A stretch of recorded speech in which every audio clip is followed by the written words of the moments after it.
I'm Angela here with Brian and Jessica, and believe it or not, it's December, so time to think about year-end tax planning. So I brought in the professionals to ask a couple questions. First, with the new tax law and thinking about real estate, should I pay off my house? Should I even own a house? In the past, generally, the idea has always been you should never pay off your house because the mortgage interest is an itemized deduction. But today, under these new tax rules, the question more is, should I even own a house? I would venture to say that most people shouldn't even own their house anymore, because what they've done is they've taken away your real estate tax deduction, because state taxes are limited at $10,000. And then they bumped up the standard deduction to $24,000 for married couples. So the majority of people can't even itemize.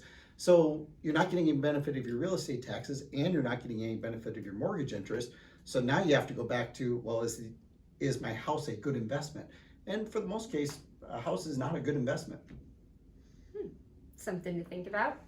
So moving on to businesses, again with the new tax law changes, are there any critical changes for business owners that affect what they need to do for year-end planning?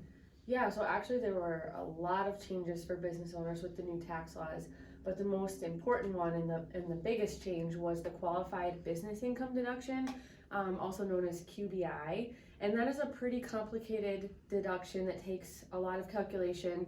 It really depends on your household income and the type of business entity you are, but you can qualify for a business tax deduction of up to 20% of your business net income, or 50% of wages, whichever is less, and again factoring on your household income.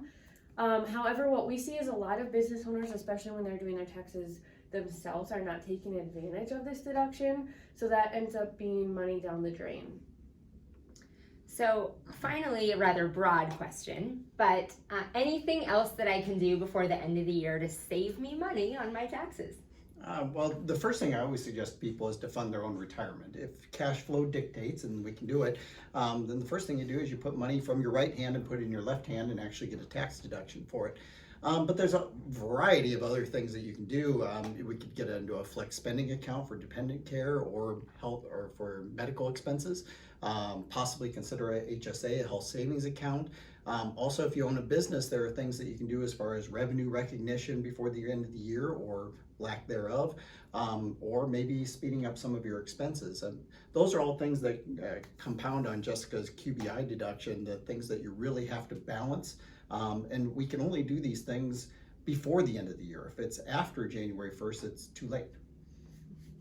All sound like great reasons to meet with your tax professional before the end of the year. Sooner rather than later. Yes, yes.